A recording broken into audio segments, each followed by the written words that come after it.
मैंने कभी सोचा भी नहीं था इस नेचुरल रेमेडी को इस्तेमाल करने के बाद मेरे बाल इतनी तेजी से बढ़ना शुरू कर देगी। बालों का जो झड़ना है वो उसे रोक देगी एंड न्यू हेयर ग्रो होना स्टार्ट हो जाएगी। लोग कहते हैं बाल बढ़ने में महीनों लगते हैं, सालों लग जाते हैं, लेकिन बस 3 दिन के अंदर ही मेरे बालों में इतनी ज़्यादा ग्रोथ आई है दोस्तों कि मैं आप सबको बता नहीं सकती। इतनी अच्छी रिजल्ट मिला है ना इस रेमेडी को इस्तेमाल करके। इस रेमेडी को मैंने, मेरे कुछ सब्सक्राइबर्स ने एंड मेरी जो रिलेटिव्स है उन सारे लोगों ने इसे इस्तेमाल किया है और उसके बाद उनका जो रिजल्ट आया है ना वो फीडबैक मेरे साथ शेयर किया है। उनके बाल बहुत तेज़ी से बढ़ने लगे हैं, बालों का वॉल्यूम बढ़ गया है, जिनके बाल बहुत छोटे थे वो बहुत ही तेज़ी से लंबा होना शुरू हो गए हैं। इवन बालों की जो डेंसिटी है उसमें भी बहुत ज़्यादा फ़ायदा उन्हें मिला है और छोटे बाल बहुत तेज़ी से बढ़ना शुरू हो गए हैं। तो चलिए फटाफट से रेमेडी को स्टार्ट करते हैं, वो भी नेचुरल तरीके से, कुछ भी हार्मफुल केमिकल ना इस्तेमाल करते हुए।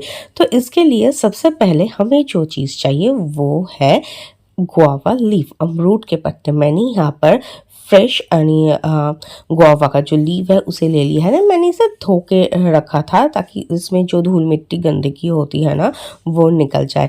अमरूद के जो ये पत्ते हैं ना दोस्तों, ये हमारे बालों के लिए बहुत ज़्यादा बेनिफिशियल है। इसका जो रस है ना वो हमारे बालों का जो झड़ना है उसे है, बालों को बहुत ही तेज़ी से बढ़ने में मदद करती है, रुकी हुई हेयर ग्रोथ को भी बूस्ट करती है। इसमें ढेर सारे vitamin, minerals, vitamin C, antioxidant पाया जाता है जो कि आपके बालों को जड़ों से मजबूत बनाती है, बालों का जो झड़ना है उसे कम करती है, रुकी हुई हेयर ग्रोथ को भी ये बूस्ट करने में मदद करती है। इसके जो रस है वो आपके स्कैल्प में ब्लड सर्कुलेशन को इम्प्रूव करती है, जिसकी वजह से रुकी हुई हेयर ग्रोथ भी शुरू हो जाना स्टार्ट हो जाता है और ये आपके बालों का जो झड़ना है ना उसे रोकने में मदद करती है। साथ ही साथ अगर आपके स्कैल्प में डैंड्रफ है या फिर इचीनेस है उसे भी ये कम करने में मदद करती है। तो मैंने यहाँ पर क्या किया है, कुछ अमरूद के पत्ते ले लिए हैं एंड उसे जस्ट रफली इस तरह से छोटे छोटे पीसेस में ना कट कर लिया है। नेक्स्ट हमें जो चीज़ चाहिए वो है करी लीव्स। जी हाँ दोस्तों, कड़ी पत्ता हमारे बालों के लिए बहुत ज़्यादा बेनिफिशियल है। ये हमारे बालों को जो झड़ना है ना उसे रोकती है, बालों को नेचुरली काला करने में मदद करती है, न्यू हेयर ग्रो होने में हेल्प करती है। साथ ही साथ जो बाल डैमेज हो जाते हैं ना उसे भी रिपेयर करने में मदद करती है। ये खाना जैसे हेल्थ के लिए ना बहुत अच्छा है, वैसे ही इसका जो रस है ये आपके बालों के लिए बहुत ज़्यादा अच्छा है, बालों को जड़ों से पोषण देती है। स्कैल्प में अगर इचीनेस, डैंड्रफ वगैरह होता है ना उसे दूर करने में मदद करती है। साथ ही साथ रुकी हुई हेयर ग्रोथ को बूस्ट करने में मदद करती है। करी लीव्स हमारे बालों के लिए ना बहुत ज़्यादा बेनिफिशियल है, नेचुरली काला करने में भी बालों को ना ये मदद करती है। नेक्स्ट हमें जो चीज़ चाहिए वो है अनियन। जी हाँ, मैंने यहाँ पर एक रेड अनियन ले लिया है और आप सबको तो पता ही है कि ये हमारे बालों के लिए कितना फ़ायदेमंद है। प्याज का जो रस है ना वो हमारे बालों को जड़ों से मजबूत बनाती है, हेयर फॉल को रोकती है, इवन न्यू हेयर ग्रो होने में भी मदद करती है। मैंने यहाँ पर एक रेड अनियन लिया है। रेड अनियन में सल्फर की क्वांटिटी ज़्यादा मात्रा में पाया जाता है जो कि हमारे बालों की प्रोटीन केराटिन बिल्डअप में ना हेल्प करती है। ये आपके बालों को जड़ों से मजबूत बनाती है। इसमें कुछ ऐसी प्रॉपर्टीज़ पाया जाता है जो कि आपके बालों को ना बहुत ही तेज़ी से बढ़ने में मदद करती है, हेयर ग्रोथ को बूस्ट करती है। साथ ही साथ इसमें बहुत मात्रा में एंटीऑक्सीडेंट पाया जाता है एंड एंटीबैक्टीरियल प्रॉपर्टीज भी होती है जो कि आपकी स्कैल्प में जो इन्फेक्शन, इचीनेस या फिर डैंड्रफ वगैरह है ना उसे कम करने में मदद करती है। तो मैंने यहाँ पर एक रेड ऑनियन लिया है एंड इसे ना जस्ट रफली मैंने चॉप कर दिया है।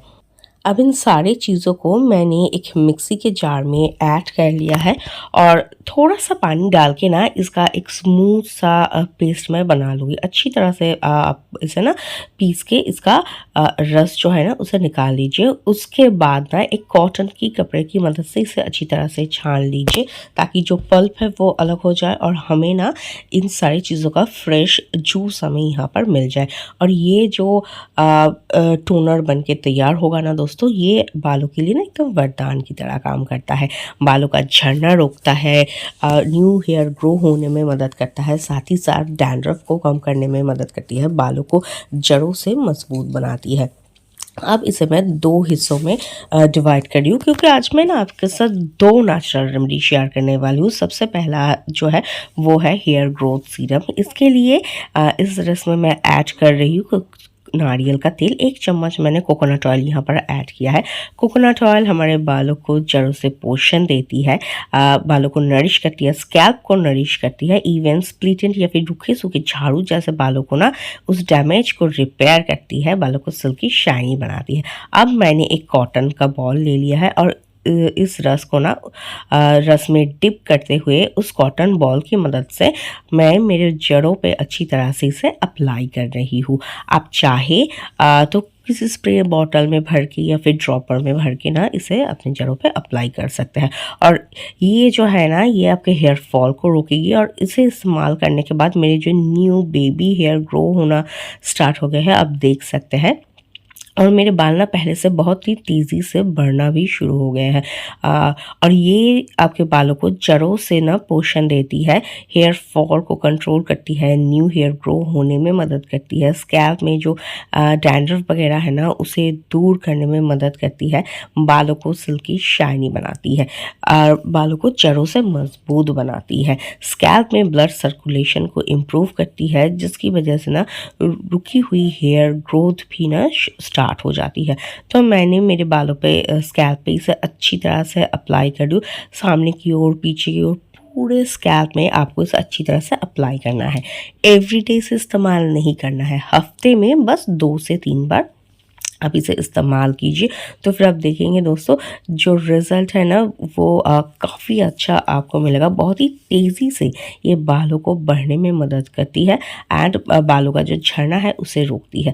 अच्छी तरह से इसे अप्लाई करने के बाद हल्के हाथों से थोड़ा सा स्कैल्प में मसाज दूंगी, जैसे कि आप ऑयलिंग करने के बाद मसाज देते हैं ना, बस उस तरह से ही थोड़ा सा मसाज दीजिए। मसाज देने से स्कैल्प में ब्लड सर्कुलेशन होता है, जिसकी वजह से ना बाल बहुत ही तेज़ी से बढ़ना शुरू हो जाता है। तो अच्छी तरह से इसे अप्लाई करने के बाद आधा घंटा से 1 घंटा तक इसे छोड़ दीजिए, ताकि ये जो नेचुरल सीरम है वो बालों पे वर्क कर सके, स्कैल्प पे पहुंच सके और बालों का जो झड़ना है ना उसे रोक सके एंड बालों को हेयर ग्रोथ को बूस्ट कर सके। ओके, नेक्स्ट मैं अब बना रही हूँ एक हेयर ग्रोथ शैम्पू। इसके लिए जो टोनर हमारे पास था उसी रस में मैं यहाँ पर क्या कर रही हूँ, एक शैम्पू ऐड कर रही हूँ। आप जो शैम्पू इस्तेमाल करते हैं ना उसे ही यहाँ पर ऐड कर दीजिए और अच्छी तरह से इसे मिक्स कर लीजिए। अब इससे ही शैम्पू कर लीजिए। दोस्तों ये एक hair growth natural hair growth shampoo है। ये आपके बालों का जो झड़ना है ना उसे कम करने में मदद करती है, हेयर ग्रोथ को भी बूस्ट करती है, साथ ही साथ बालों को सिल्की शाइनी मैनेजेबल बनाती है। पार्लर जाके शैम्पू करने के बाद या फिर हेयर स्पा करवाने के बाद बाल जैसे स्मूथ सिल्की शाइनी हो जाते हैं ना, ये रेमेडी भी आपके बालों में बिल्कुल वैसा ही रिजल्ट लेके आएगी। अगेन एवरी डे आपको बाल नहीं धोना है, हफ्ते में बस 2 से 3 बार आप बालों को वॉश कीजिए, दैट इज़ इनफ। बाल जब धोएंगे ना हल्के हाथों से स्कैल्प पे थोड़ा सा मसाज दीजिए। इससे क्या होता है आपके स्कैल्प में जितनी भी धूल मिट्टी ऑयल गंदगी पोल्यूशन वगैरह है ना वो सब अच्छी तरह से क्लीन हो जाएगा एंड स्कैल्प भी एकदम डीप क्लीन हो जाएगी। तो अच्छी तरह से शैम्पू करने के बाद मैंने वाटर से धो लिया है और बालों को सुखा लिया है।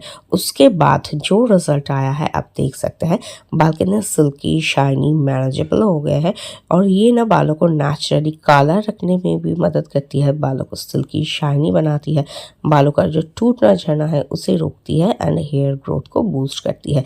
आप भी इसे ट्राई करके देखिए और कैसा रिजल्ट मिला है ज़रूर बताना। और दोस्तों इसके साथ साथ कुछ और टिप्स मैं आप सबके साथ शेयर करना चाहती हूँ, जिससे कि ना आपके जो हेयर ग्रोथ है बहुत ही तेज़ी से बढ़ने लगेंगे। खूब सारा पानी पीना है, सीज़न में जो वेजिटेबल्स एंड फ्रूट्स पाया जाता है ना उसे आप इंटेक कीजिए, वो भी आपके बालों को जड़ों से पोषण देगी। एंड जो आंवला है या फिर जो सीजनल फ्रूट है ना इस तरह की सब्जी एंड फ्रूट्स आप इंटेक कीजिए जो कि आपके बालों आपको ना जड़ों से मजबूत बनेगा। और ऑयली खाना, फास्ट फूड खाना, इस तरह के खाने को थोड़ा सा अवॉइड कीजिए, वो भी आपके डाइजेशन सिस्टम में ना गड़बड़ी लेके आती है, जिसकी वजह से भी सही से पोषण नहीं मिलता है बॉडी को, हेयर को, जिसकी वजह से भी हेयर फॉल होता है। तो रेमेडी ट्राई कीजिए, कैसा रिजल्ट मिला है ज़रूर बताइएगा।